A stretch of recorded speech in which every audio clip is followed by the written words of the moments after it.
అందరికీ మన ప్రభు అయిన యేసుక్రీస్తు వారి పరిశుద్ధ నామములో వందనాలు తెలియజేసుకుంటున్నాను. నా పేరు జాన్ ముఖేష్ అండి. ఇద్దరు సాక్షుల నిమిత్తమైన ప్రస్తావన బైబిల్ గ్రంథంలో చాలా విశేషంగా రాయబడి ఉందండి. అటు జకర్యా గ్రంథము 4వ అధ్యాయంలో మరియు ప్రకటన గ్రంథము 11వ అధ్యాయంలో కూడా అనేకమైన ఇద్దరు సాక్షుల నిమిత్తమైన విశేషాలు రాయబడి ఉన్నాయి. జకర్యా గ్రంథము క్రీస్తుకు పూర్వం 500 సంవత్సరాల క్రితం రాయబడింది. అయితే ప్రకటన గ్రంథము క్రీస్తు తర్వాత 100 సంవత్సరాల కాలంలో రాయబడింది. అంటే ఈ రెండు గ్రంథాల మధ్యలో ఉన్న కాల వ్యవధిని మనం గమనించినట్లయితే దాదాపుగా 600 చిల్లర సంవత్సరాలు.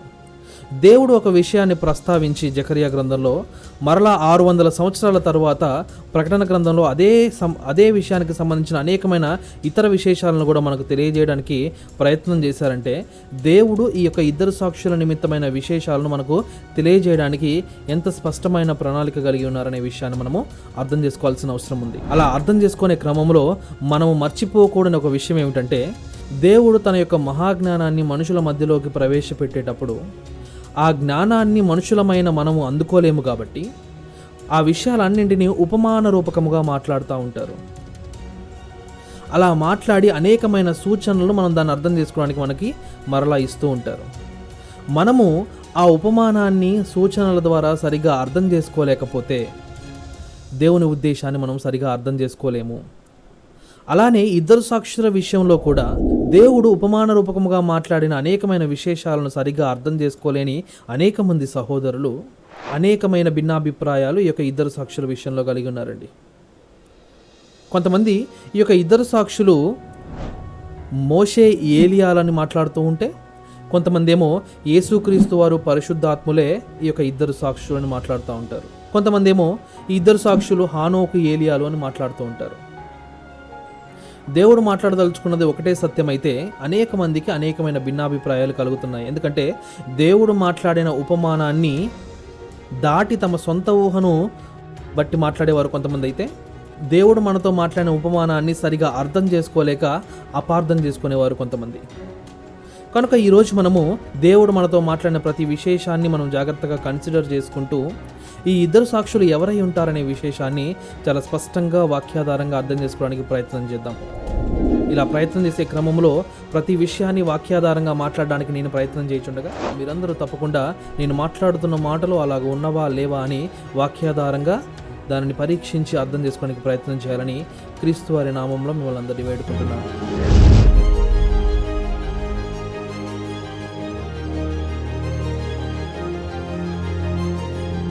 జకర్యా గ్రంథము 4వ అధ్యాయంలో ఈ యొక్క ఇద్దరు సాక్షుల నిమిత్తమైన ప్రస్తావన మొట్టమొదటిసారిగా చేయబడింది. ఒకసారి మనము జకర్యా గ్రంథము 4వ అధ్యాయము 1 నుంచి 14 వచనాల విశేషాన్ని చదివి అర్థం చేసుకోవడానికి ప్రయత్నం చేద్దాం. 1వ వచనము, నాతో మాట్లాడుచున్న దూత తిరిగి వచ్చి నిద్రపోయిన ఒకని లేపినట్లు నన్ను లేపి అని జకర్యా గారు మాట్లాడుతున్నారు. జకర్యా గారు ఆయన నిద్రపోయి దర్శనాన్ని పొందుకుంటున్నాడు. అలా దర్శనాన్ని పొందుకుంటున్న జకర్యా గారిని ఒక దేవదూత వచ్చి లేపి నీకు ఏమి కనబడుచున్నది అని అడుగగా, తన దర్శనాన్ని వివరిస్తున్న జకర్యా గారు మాటలు ఎలాగున్నాయంటే, నేను సువర్ణమయమైన దీపస్తంభమును దాని మీద యొక్క ప్రమిదయును, దీపస్తంభమునకు 7 దీపములను దీపమునకు 7 గొట్టములను కనబడుచున్నవి, మరియు 2 ఒలీవ చెట్లు దీపస్తంభమునకు కుడివైపున ఒకటి ఎడమ వైపున ఒకటియు కనబడుచున్నవి అని చెప్పారు. జకర్యా గారు మాట్లాడుతున్న ఇటు మాటలను మనము ఊహించుకోవడానికి అర్థం చేసుకోవడానికి మీ ముందు ఒక చిత్రాన్ని ఉంచుతున్నాను. ఇలా ఉంచినప్పుడు ఈ చిత్రాన్ని పూర్తిగా ఆధారం చేసుకోవాలనేది నా ఉద్దేశం కాదు, కానీ కేవలం విషయాన్ని అవగాహన చేసుకోవడానికి ఈ యొక్క చిత్రాన్ని ఉపయోగించుకోవాలని మాత్రమే ఇక్కడ నా ఉద్దేశమై ఉన్నది. కనుక జకర్యా గారికి ఈ విధమైన దర్శనము కలిగింది. ఈ విధమైన దర్శనాన్ని అడిగిన దూతకి ఆ మాటలు చెప్తున్నారు. అడిగిన దూతకి ఆయన ప్రత్యుత్తరం ఇస్తున్నారు. అడిగిన దూతకి ఆయన తన దర్శనాన్ని వివరిస్తున్నారు. అలా వివరిస్తున్న జకర్యా గారు తర్వాత మాట్లాడుతూ ఏమంటున్నారంటే, నా ఏలినవాడ ఇదేమిటి అని నాతో మాట్లాడుచున్న దూతని అడిగి తిని. అంటే జకర్యా గారు ఏదైతే దర్శనాన్ని తాను పొందుతున్నాడో ఆ దర్శనాన్ని గురించిన వివరణ ఏంటో అతనికి తెలియదు. ఆ దర్శనం యొక్క ఉద్దేశం అతనికి తెలియదు. అందుకే అంటున్నాడు, నా ఏలినవాడ నేను పొందిన ఈ దర్శనం ఏమిటి అని తనను అడిగిన దేవదూతను మరలా తిరిగి అడుగుతున్నాడు జకర్యా గారు. అప్పుడు ఆ దేవదూత ప్రత్యుత్తరం ఇస్తూ, నాతో మాట్లాడుచున్న దూత, ఇదేమిటో నీకు తెలియదా అని నన్ను అడుగగా, నేను నా ఏలినవాడ నాకు తెలియదంటిని. జకరియా గారికి ఈ యొక్క దర్శన భావం తెలియదు అనేది ఇక్కడ స్పష్టమవుతుంది. అప్పుడు దేవదూత జకరియా గారికి ఈ దర్శన భావాన్ని వివరిస్తున్నారు. అలా వివరించే క్రమంలో దేవదూత మాట్లాడుతున్న మాటలు ఏమిటంటే, జెరుబ్బాబేలునకు ప్రత్యక్షమగు యెహోవా వాక్కు ఇదే, శక్తి చేతనైనను బలము చేతనైనను కాక నా ఆత్మ చేతనే ఇది జరుగునని సైన్యములకు అధిపతిగా యెహోవా సెలవిచ్చెను. గొప్ప పర్వతమా, జెరుబ్బాబేలును అడ్డగించుటకు నీవు ఏమాత్రపు దానవు? నీవు చదును భూమి వగుదువు, కృప కలుగునుగాక కృప కలుగునుగాక అని జనులు కేకలు వేయగా అతడు పైరాయి తీసుకొని పెట్టించును. జకరియా గారేమో తనకు దర్శనంగా కలిగిన ఆ యొక్క దీపస్తంభము, దాని ఇరువైపులా ఉన్న ఆ ఒలీవ చెట్ల భావం ఏమిటి అని దూతతో మాట్లాడుతూ ఉంటే, దూత చెప్తున్న విశేషం ఏమిటి? జెరుబ్బాబేలు గూర్చిన ఒక ప్రస్తావన ఇక దూత మాట్లాడుతున్నారు. అంటే ఏదైతే దర్శనము జకరియా గారు పొందుకున్నారో ఆ దర్శనానికి జెరుబ్బాబేలుకి సంబంధం ఉంది అని మనం ఆలోచన చేయాల్సిన అవసరం ఉంది. ఆ దర్శనాన్ని అర్థం చేసుకోవాలంటే జెరుబ్బాబేలు ఎవరో తెలుసుకోవాల్సిన అవసరం ఉంది. జెరుబ్బాబేలు గూర్చి ఇక్కడ దూత పలికిన మాటలకు సంబంధించిన భావం ఏంటో మనం తెలుసుకోవాల్సిన అవసరం ఉంది. మరొకసారి దూత మాట్లాడుతున్న ఆ యొక్క జెరుబ్బాబేలు నిమిత్తమైన ఆ వాక్యాన్ని చదువుకొని దాని భావాన్ని అర్థం చేసుకోవడానికి ప్రయత్నం చేద్దాం. జెరుబ్బాబేలునకు ప్రత్యక్షమగు యెహోవా వాక్కు ఇదే, శక్తి చేతనైనను బలము చేతనైనను కాక నా ఆత్మ చేతనే ఇది జరుగునని సైన్యములకు అధిపతియగు యెహోవా సెలవిచ్చెను. గొప్ప పర్వతమా, జెరుబ్బాబేలును అడ్డగించుటకు నీవేమాత్రపు దానవు? నీవు చదును భూమి వగుదువు, కృప కలుగునుగాక కృప కలుగునుగాక అని జనులు కేకలు వేయగా అతడు పైరాయి తీసుకొని పెట్టించెను. అంటే జెరుబ్బాబేలు యెరూషలేము మందిరాన్ని మరలా తిరిగి కట్టించే ఆ యొక్క ప్రస్తావనను, యెరూషలేము మందిరానికి మరలా రెండవసారి సొలొమోను రాజు తరువాత పునాది వేసే ఈ యొక్క జెరుబ్బాబేలు ప్రస్తావనను ఇక్కడ జకరియా గారి దర్శన భావ ఉద్దేశాన్ని తెలియజేసే దూత మరలా ప్రస్తావిస్తున్నారు. కనుక ఈ ఇద్దరు సాక్షులను అర్థం చేసుకోవడంలో మొదటి విషయముగా యెరూషలేము మందిరమును సొలొమోను రాజు తరువాత రెండవసారి కట్టించిన జెరుబ్బాబేలును గురించి మనం అర్థం చేసుకోవడానికి ప్రయత్నం చేద్దాం.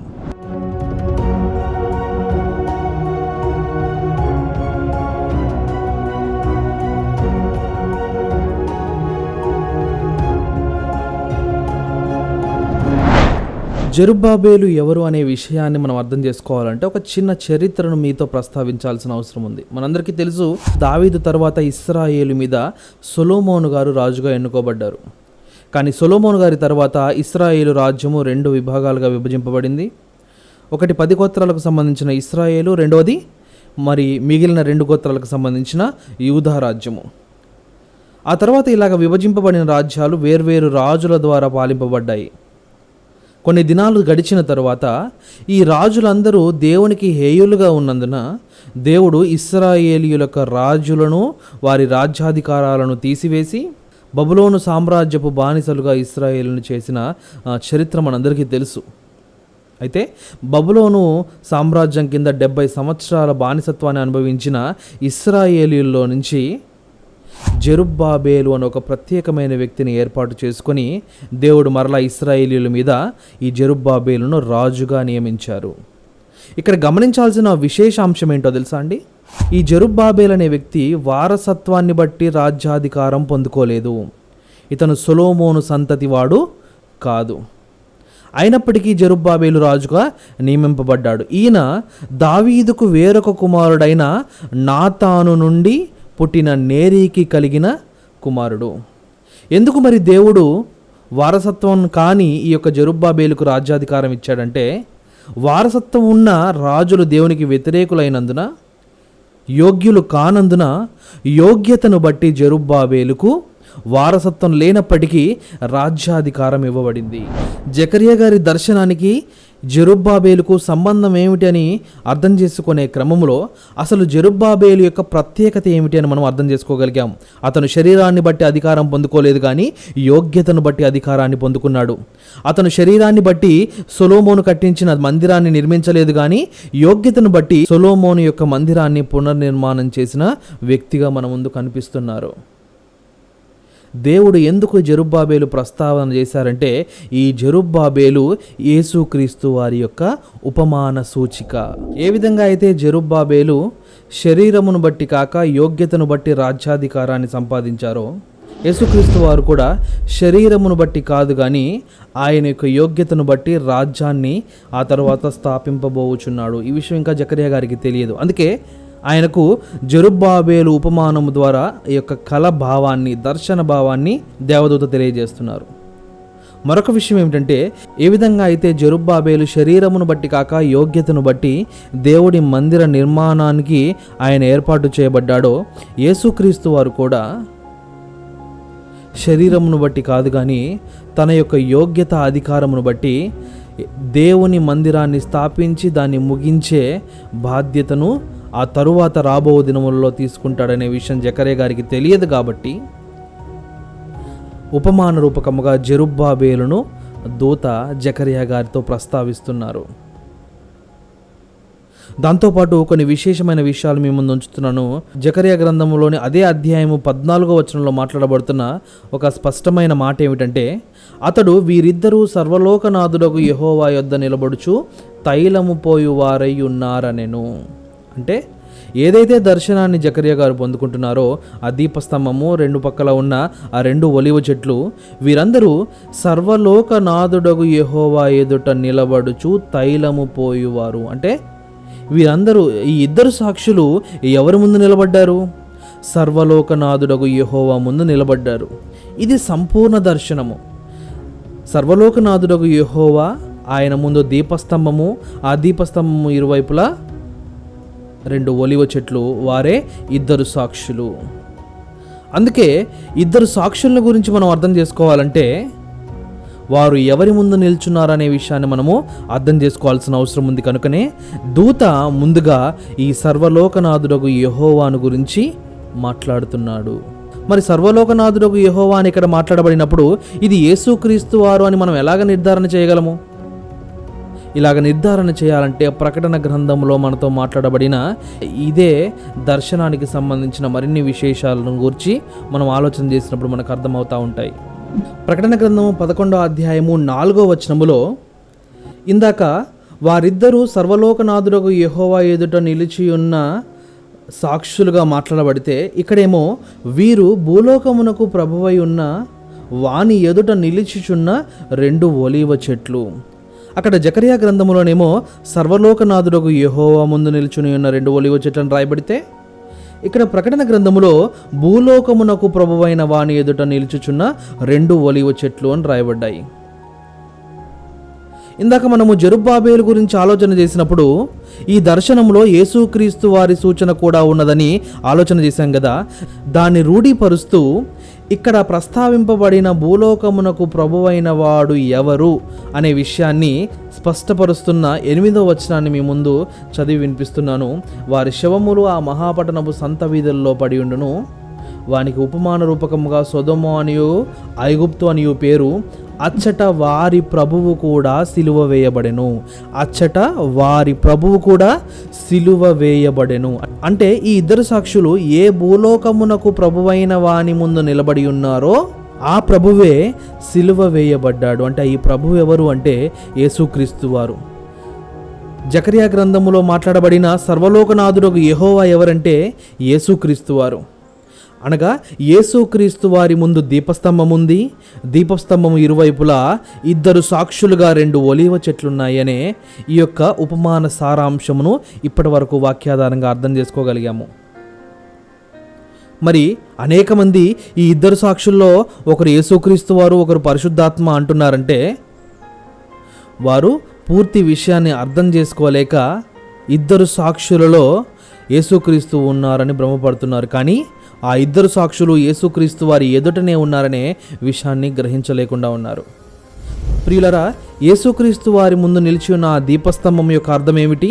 ఆ దీపస్తంభము ఇరువైపులా నిలిచి ఉన్న రెండు ఒలీవ చెట్లు ఇద్దరు సాక్షులుగా పిలువబడుతున్నాయి కదా. ఆ ఇద్దరు సాక్షులు ఎవరైనా విశేషాలను ఇప్పుడు మనము స్పష్టంగా అర్థం చేసుకోవడానికి ప్రయత్నం చేద్దాం. ఈ దీపస్తంభాన్ని గురించి నేను ఎక్కువగా మాట్లాడను, ఎందుకంటే ఈ దీపస్తంభము దేనికి ఉపమాన సూచికనో ఇంతకుముందు నేను మాట్లాడిన ప్రత్యక్ష గుడారం అనే వీడియోలో ప్రత్యక్ష గుడారంలో ఉన్న అనేకమైన ఉపకరణాలు, ఆ యొక్క ఉపకరణాల యొక్క ఉపమాన భావం ఏమిటి అని చాలా స్పష్టంగా అక్కడ తెలియజేయడం జరిగింది. అందులో ఆ ప్రత్యక్ష గుడారంలో ఉన్న దీపస్తంభము సార్వత్రిక సంఘానికి ఉపమాన భావము అని దాంట్లో స్పష్టంగా మీకు వివరించడం జరిగింది. కనుక మనము ఈ యొక్క దీపస్తంభము యొక్క ఉపమాన భావమును సార్వత్రిక సంఘముగా మనం అర్థం చేసుకోవాల్సిన అవసరం ఉంది. అయితే ఈ 2 ఒలీవ చెట్లు ఈ యొక్క సార్వత్రిక సంఘానికి ఒలీవ నూనెను అనగా తన తైలమును అభిషేకిస్తున్నాయి. అభిషేకం యొక్క పద్ధతిని మనం జాగ్రత్తగా ఎరిగినప్పుడు ఇక్కడ జకరియా గారి దర్శనములో ఈ 2 ఒలీవ చెట్లు దీపస్తంభం అనగా సార్వత్రిక సంఘమునకు ఒలీవ తైలముతో అభిషేకము చేస్తున్నాయి. ఈ అభిషేకము చేస్తున్న ఈ యొక్క 2 ఒలీవ చెట్లు ఎవరనే విశేషాన్ని తెలియజేస్తూ ప్రకటన గ్రంథంలో వారికి సంబంధించిన అనేకమైన సూచనలు మనకు రాయబడి ఉన్నాయి. ఒక్కొక్క సూచనను మనం చదువుతూ ఈ యొక్క ఇద్దరు సాక్షులు ఎవరనే విషయాన్ని మనం గ్రహించడానికి ముందుకు సాగుదాం. ప్రకటన గ్రంథము 11వ అధ్యాయము 3 నుంచి మనం చదువుకోవాల్సిన అవసరం ఉంది. 3వ వచనాన్ని చదువుతున్నాను. నేను నా 2 సాక్షులకు అధికారం ఇచ్చేదను, వారు గోనెపట్ట ధరించుకొని 1260 దినములు ప్రవచింతురు. వీరు భూలోకమునకు ప్రభువైన వాని ఎదుట నిలిచుచున్న 2 ఒలీవ చెట్లను దీపస్తంభములనై ఉన్నారు. అనగా ఏదైతే జకరియా గారికి కనబడుతున్న దర్శనం ఉందో అదే దర్శనము యోహాను గారు ప్రకటన గ్రంథంలో మరలా చూస్తున్నారు. అలా చూసే క్రమంలో ఈ సార్వత్రిక సంఘాన్ని అభిషేకం చేస్తున్న ఆ 2 ఒలీవ చెట్లు భూలోకమునకు ప్రభువైన వాడు అనగా సిలువ వేయబడిన క్రీస్తు ముందట ఈ యొక్క విశేషాన్ని చేస్తున్నారు. అలా చేస్తున్న వీరిద్దరూ ఆయనకు 2 సాక్షులుగా ఉన్నారు. ఆ 2 సాక్షులు గోనెపట్ట ధరించుకొని 1260 దినములు ప్రవచిస్తారు. 1260 దినములు అంటే 42 నెలలు. 42 నెలలంటే 3.5 సంవత్సరములు. సాధారణంగా ఈ యొక్క కాలములు అర్ధకాలముల గురించి ఇప్పుడు పూర్తిగా మీతో మాట్లాడడానికి వీలు పడదు, కానీ ఈ కాలములేంటి, ఈ అర్ధకాలములేంటి అనే విశేషాన్ని మరొక పూర్తి వీడియోలో మీకు సంపూర్ణంగా మాట్లాడి వివరించడానికి ప్రయత్నం చేస్తాను. ఇప్పటికైతే మనము ఈ 2 సాక్షులకి ఒక అర్ధకాలము అధికారం ఇవ్వబడుతుంది. వారు గోనెపట్ట ధరించుకొని అనగా దీనత్వాన్ని ధరించుకొని వారు ప్రవచిస్తారు. అలాగా ప్రవచించుటకు వారికి అధికారం ఇవ్వబడినది అని మనము అర్థం చేసుకోవడానికి ఇక్కడ వాక్యం మనతో మాట్లాడుతుంది. ఆ తరువాత 5వ వచనాన్ని మనం చదువుకున్నప్పుడు, ఎవడైనను వారికి హాని చేయనుద్దేశించిన ఎడల వారి నోటి నుండి అగ్ని బయలువెడలి వారి శత్రువులను దహించి వేయును గనుక ఎవడైనను వానికి హాని చేయనుద్దేశించిన ఎడల అలాగున వాడు చంపబడవలెను. 2 సాక్షుల నిమిత్తమై మాట్లాడబడిన మాట ఏంటంటే, వారు తమ నోటి నుంచి మాట్లాడినప్పుడు అగ్ని దిగి వారిని అభ్యంతరపరిచిన వారిని దహిస్తుంది అని మాట్లాడబడింది. ఈ గుణాన్ని మనం ఎక్కడ చూడగలుగుతున్నాం అంటే, రాజుల గ్రంథములో ఏలియా గారు ఆ యొక్క అధిపతి కింద ఉన్న 50 మందిని తన నోటి మాట ద్వారా దహించిన సందర్భంలో మనము రిలేట్ చేసుకోగలుగుతున్నాము. దీన్ని బట్టి చూసినప్పుడు ఆ 2 సాక్షులలో ఏలియా గారు ఉన్నారేమో అన్నట్లుగా మనకు అనిపిస్తూ ఉంటుంది. కానీ అందులో సర్వసత్యం లేదు. ఉందా లేదా అనే విషయాన్ని అర్థం చేసుకోవడానికి మనము ఇంకా ముందుకి ఆలోచన చేయాల్సిన అవసరం ఉంది. దాని తర్వాత వాక్యాన్ని మనం చదివినప్పుడు, తాము ప్రవచింపు దినములలో వర్షము కురవకుండా ఆకాశమును మూయుటకును వారికి అధికారము కలదు, మరియు వారికి ఇష్టమైనప్పుడల్లా నీళ్లు రక్తముగా చేయుటకును నానా విధమైన తెగులతో భూమిని బాధించుటకును వారికి అధికారము కలదు అని మాట్లాడబడింది. లూకాసు వార్తలో మాట్లాడబడుతూ ఉంటుంది, ఏలియా గారు తన దినములలో 3.5 సంవత్సరాలు ఆకాశాన్ని మూసినట్లుగా వర్షము కురవకుండా ఆ యొక్క దినాలను శపించినట్లుగా మనం చూస్తూ ఉంటాము. అంటే ఈ వాక్య భాగాన్ని మనం అర్థం చేసుకుంటా ఉంటే ఏలియా గారి లక్షణాలు దీంట్లో కనపడుతూ ఉంటాయి. ఏలియా గారు కూడా ఈ 2 సాక్షుల్లో పాత్రుడా అన్నట్టుగా మనకు అనిపిస్తూ ఉంటుంది. దాని తర్వాత ఇక్కడ నీళ్లను రక్తముగా చేసే అధికారం కూడా వీరికి కలదు అనే మాటను మనం ఆలోచన చేసినప్పుడు, మోషే గారి దినములలో ఆయన ఐగుప్తు చెర నుండి ఇశ్రాయేలును తీసుకుని వచ్చేటప్పుడు చేసిన అనేకమైన అద్భుతములలో ఆయన నీళ్లను రక్తముగా మార్చిన అద్భుతం కూడా మనకు తెలుసు. కాబట్టి ఇక్కడ మాట్లాడబడిన వచనాలలో ఏలియా గారి ప్రస్తావన, ఇక్కడ మాట్లాడబడిన వచనాలలో మోషే గారి ప్రస్తావన వచ్చిందనే విధానాన్ని సంపూర్ణంగా అర్థం చేసుకోలేక ఇంత మాత్రమే అర్థం చేసుకొని ఈ 2 సాక్షులు మోషే ఏలియాలని మాట్లాడేవారు కూడా అనేక మంది ఉన్నారు.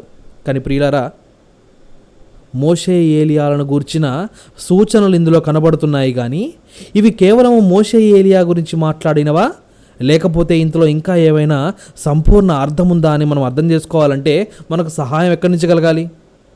మన సొంత ఊహ నుంచి పుట్టదు కదా. మరలా వాక్యమే మనతో మాట్లాడాల్సిన అవసరం ఉంది. కనుక అలాగా మనము ఆదరణ పొందే నిమిత్తం ఇంకా అనేకమైన వచనాలు కింద చదువుకోవాల్సిన అవసరం ఉంది. ప్రియులారా, కింద విషయాలు మనం ఆలోచన చేద్దాం. 7వ వచనం చదివినప్పుడు, వారు సాక్ష్యము చెప్పుట ముగింపగానే అగాధములో నుండి వచ్చు క్రూర మృగము వారితో యుద్ధము చేసి జయించి వారిని చంపును. అంటే ఈ ఇద్దరు సాక్షులు సాక్ష్యము చెప్ప ముగించగానే, వారి సాక్ష్యం అయిపోగానే అగాధములో నుండి ఒక క్రూర మృగం వచ్చి వారిని జయించి చంపును అని మాట్లాడబడుతుంది. ఇంతకుముందు మనం అనుకున్నట్లుగా వీరు ఒకవేళ మోషే ఏలియాలైతే వారిని అగాధము నుంచి ఒక క్రూర మృగం రావాలి, వారిని జయించాలి, వారిని చంపాలి. మోషే గారు, ఏలియా గారు ఇప్పుడు మన మధ్యలో లేరు కదా. వారి యొక్క మరణం ఎలాగ జరిగిందో మనకు తెలుసు కదా. మోషే గారి మరణం గురించి గ్రంథంలో మనం చూసినప్పుడు ద్వితీయోపదేశకాండం 34వ అధ్యాయము 5వ వచనములో, యెహోవా సేవకుడైన మోషే యెహోవా మాట చొప్పున మోయాబు దేశంలో మృతి పొందిన. ఆయన ఇంకా కానానుకు వెళ్ళలేదు. యోర్దాను యువతల ఉన్న మోయాబు దేశంలోనే ఆయన మరణించాడు. అక్కడే ఆయన సమాధి కూడా చేయబడింది అని అక్కడ ద్వితీయోపదేశకాండంలో స్పష్టం చేయబడుతుంది. అలాగే ఏలియా మరణాన్ని గురించి మనం ఆలోచన చేసినప్పుడు రాజుల గ్రంథము 2వ అధ్యాయం 11వ వచనంలో ఆయన యొక్క మరణం ఏ విధంగా జరిగిందనే విశేషాన్ని తెలియజేస్తూ, వారింకా వెళ్ళుచూ మాట్లాడుచుండగా ఇదిగో అగ్ని రథములు అగ్ని గుర్రములను కనబడి వారిద్దరిని వేరు చేసనగా ఏలియాని ఎలీషాని వేరు చేసెను. అప్పుడు ఏలియా సుడిగాలి చేత ఆకాశమునకు ఆరోహణమాయెను. డైరెక్ట్గా అగ్ని రథములో ఆయన ఆకాశమునకు ఆరోహణమాయను. ఆయన యొక్క శవమును గురించి అనేక మంది వెతికారు, కానీ ఆయన శవము దొరకలేదు. ప్రియులరా, ఏలియా గారు శరీర సంబంధమైన మరణాన్ని పొందారా పొందలేదా అనే విషయాన్ని మనం ఆలోచన చేయడానికి మరొక సమయాన్ని కేటాయించుకుందాం. కానీ ఇక్కడ ప్రకటన గ్రంథములో ఇద్దరు సాక్షుల నిమిత్తము, వారి మరణం నిమిత్తము ఏదైతే ప్రస్తావింపబడుతుందో, మోషే ఏలియాల మరణాలు అలాగూ మన ముందు కనబడటం లేదు. మరి మోషే ఏలియాలను మనం ఎలాగ చెప్పగలము? 8వ వచనంలో మాట్లాడుతూ, వారి శవములు ఆ మహాపట్టణపు సంత వీధిలో పడి ఉండును. దేవుడు ఆ ఇద్దరు సాక్షుల గురించే కదా ఈ వాక్యాలు కూడా రాస్తున్నాడు. మరి మోషే ఏలియాలకు ఈ ఇద్దరు సాక్షుల గురించి రాయబడిన ఈ యొక్క వాక్యములకు మనకు పొంతన కుదరటం లేదు కదా. మరి మోషే ఏలియాలని మనం ఎలాగ నిర్ధారించగలము? కనుక ఇందులో ఏదో మనము అర్థం చేసుకోవాల్సిన మరింత గొప్ప సత్యం ఉందనే విషయాన్ని మనసులో నుంచుకొని ఇంకా ముందు విషయాలను ఆలోచన చేయడానికి ప్రయత్నం చేద్దాం. 9వ వచనంలో మాట్లాడబడుతూ, మరియు ప్రజలను వంశములను ఆయా భాషలు మాట్లాడు వారికిని జనములకును సంబంధించిన వారు 3 దినములున్నర వారి శవములను చూచుచు వారి శవములను సమాధిలో పెట్టనీయరు. వారి శవములంట ఆ మహాపట్టణంలో పడి ఉన్న శవములను ఆ జనులు సమాధిలో పెట్టనీయరు, ఆ జనులు సమాధిలో పెట్టనీయరు అని మాట్లాడబడుతుంది. అయితే ఆ 3 దినములున్నారైన పిమ్మట దేవుని యొద్ద నుండి జీవాత్మ వచ్చి వారిలో ప్రవేశించును గనుక వారి పాదములు ఊని నిలిచిరి. వారి చూచిన వారికి మిగుల భయము కలిగెను. అప్పుడు ఇక్కడికి ఎక్కిరండని పరలోకము నుండి గొప్ప స్వరము తమతో చెప్పుట వారు విని మేఘారూఢులై పరలోకమునకు ఆరోహణమైరి. వారు పోవుచుండగా వారి శత్రులు వారిని చూచిరి. 14వ వచనము, 2వ శ్రమ గతించెను. అంటే ఇది 2వ శ్రమ కాలములో జరిగే సన్నివేశము. అనగా ఈ ఇద్దరు సాక్షులు 2వ శ్రమ కాలపు వారు. ఈ యొక్క మొదటి శ్రమకాలం ఏమిటి, 2వ శ్రమకాలం ఏమిటి, 3వ శ్రమకాలం ఏమిటి అనే విశేషాలు ప్రకటన గ్రంథంలో చాలా స్పష్టంగా రాయబడి ఉన్నాయి.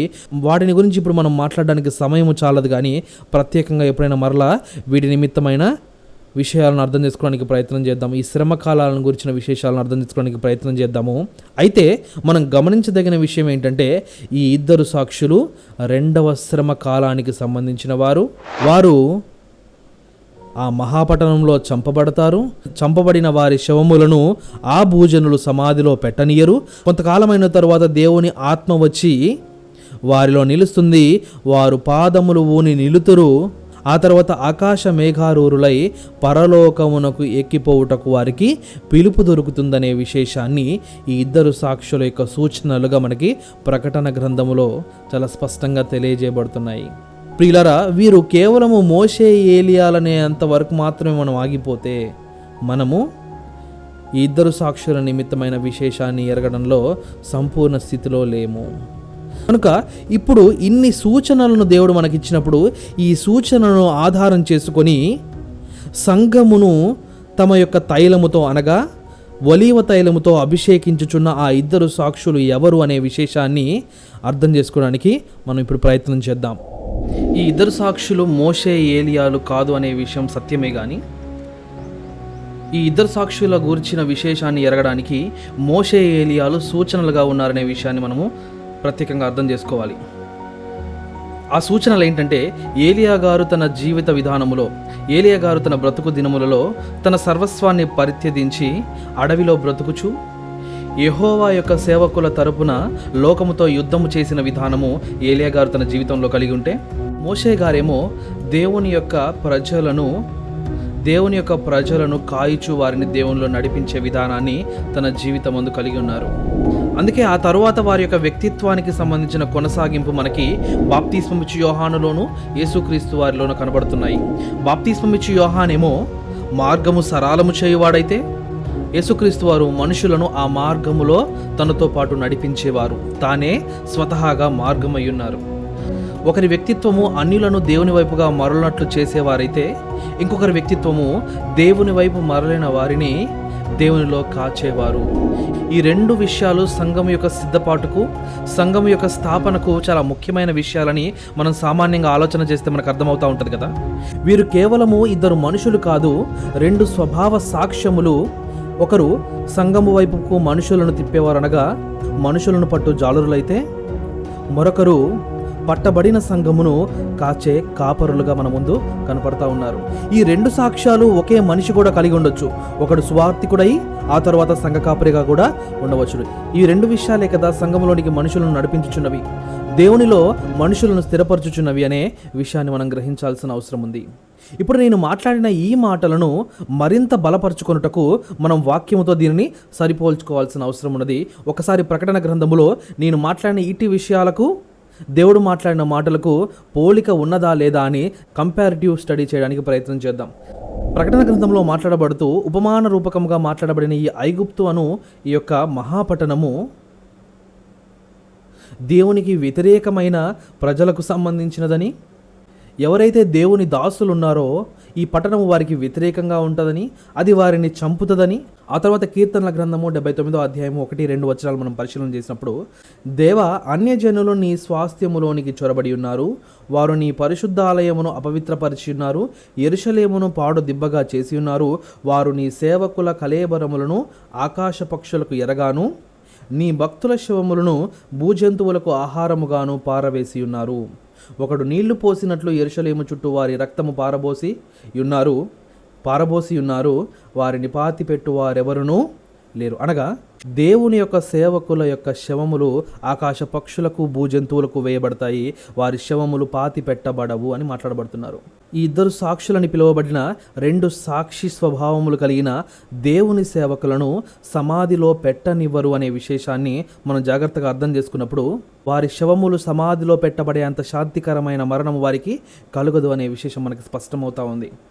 1 దెస్సలోనికైలు 4వ అధ్యాయము 16-17 వచనాలు. ఆర్భాటముతోనూ ప్రధాన దూత శబ్దముతోనూ దేవుని బూరతోనూ పరలోకము నుండి ప్రభువు దిగివచ్చును. క్రీస్తు నందుండి మృతులైన వారు మొదట లేతురు. ఆ మీదట సజీవులమై నిలిచియుండు మనము వారితో కూడా ఏకముగా ప్రభువును ఎదుర్కొనుటకు ఆకాశ మండలమునకు మేఘముల మీద కొనిపోబడదుము. కాగా మనము సదాకాలము ప్రభువుతో కూడా ఉందుము. పరలోకము నుండి పిలుపు వస్తుంది, వారు తమ పాదములు ఊని లెగుస్తారు, ఆ తర్వాత ఆకాశ మేఘారూరులై ప్రభువు దగ్గరికి వెళ్తారని ఇద్దరు సాక్షుల నిమిత్తం ఏదైతే రాయబడి ఉందో, దేవునిని బట్టి మరణించిన దేవుని సేవకుల విషయం కూడా అలాగనే ఉంటుందని చెప్పేసి దెస్సలోనికైలకు రాస్తూ పౌలు గారు మాట్లాడుతూ ఉన్నారు. దాంతోపాటు రోమీయులకు రాసిన పత్రిక 8వ అధ్యాయము 10వ వచనంలో మాట్లాడుతున్న విశేషం ఏమిటంటే, మృతుల్లోని క్రీస్తు యేసును లేపిన వాడు చావునకు లోనైన మీ శరీరమును కూడా మీలో నివసించుచున్న తన ఆత్మ ద్వారా జీవింపజేయునని నీతి విషయమై మరణము పొందిన వారి గురించి దేవుడు అంత్యదినమందు వారిని వారి శరీరమును మరలా లేపుతారు అనే విషయాన్ని దేవుని సేవకుల నిమిత్తమై మాట్లాడుతూ పౌలు గారు ప్రస్తావిస్తున్నారు. ఇద్దరు సాక్షులు కూడా తమ పాదములు ఊని లెగుస్తారు, ఆ తర్వాత పరలోకమునకు మేఘారూరులై ఎక్కిపోతారనే విషయం మనకి ప్రకటన గ్రంథంలో ఇదే సందర్భాలను వివరిస్తూ మాట్లాడుతుంది. దీన్ని బట్టి మనం అర్థం చేసుకోవాల్సిన విషయం ఏమిటంటే, ఇక్కడ ఇద్దరు సాక్షులు అనగానే ఇద్దరు మనుషులు అన్నట్లుగా మోషే ఏలియాలో, యేసుక్రీస్తు వారు బాప్తిస్మమిచ్చు యోహానో, లేదా యేసుక్రీస్తు వారు పరిశుద్ధాత్మనో, లేకపోతే ఏలియా హానోకులోను ఇద్దరు వ్యక్తులు మాత్రమే కాదు కానీ దేవుని సేవకులు అందరూ ఎవరైతే తమలో సువార్త చేసి మనుషులను సంఘములోకి నడిపించుట మరియు ఆ సంఘమును దేవునిలో స్థిరపరచుట అనే రెండు స్వభావ సాక్ష్యములు తమలో కలిగి ఉండి దేవుని సంఘమును దేవునిలో అభిషేకించుచున్నారనే విషయాన్ని మనము ఇక్కడ స్పష్టంగా అర్థం చేసుకోవాల్సిన అవసరం ఉన్నది. అందుకే ప్రియులారా, జకర్యా గారి దర్శనములో దేవుడు ఆయనకి చూపిస్తున్న విశేషం ఏమిటంటే, దేవుని సన్నిధిలో దేవుని సువార్తికులు కానీ దేవుని సంఘ కాపరులు కానీ ఎంతో మేలైన సాక్ష్యం పలుకుచు హతసాక్షులు అవుతున్నందున దేవుడు వారికి ఎంతో హెచ్చైన స్థానాన్ని కలుగజేశారు. అందుకే హెబ్రీయులకు రాసిన పత్రిక 13వ అధ్యాయం 17వ వచనంలో పౌలు గారు మనతో మాట్లాడుతూ, మీ పైన నాయకులుగా ఉన్నవారు లెక్క ఒప్పజెప్పవలసిన వారి వలె మీ ఆత్మలను కాయుచున్నారు. వారు దుఃఖముతో ఆ పని చేసినట్ల మీకు నిష్ప్రయోజనము గనుక దుఃఖముతో కాక ఆనందంతో చేయనట్లు వారి మాట విని వారికి లోబడి ఉండుడి అని సంఘాన్ని హెచ్చరిస్తున్నారు పౌలు గారు. దేవుని దృష్టిలో వారి స్థానం ఎంత ప్రత్యేకమైనదనే విశేషాన్ని మనం అర్థం చేసుకొని ఆ ప్రకారంగా దేవుని ఉద్దేశానుసారంగా మనము మన మీద నాయకులుగా ఉన్న వారిని గౌరవించవలసిన అవసరం ఉన్నదని, ఆ ప్రకారంగా మనము ప్రవర్తించబద్ధులమై ఉన్నామనే విశేషాన్ని ఎరుగుదాం.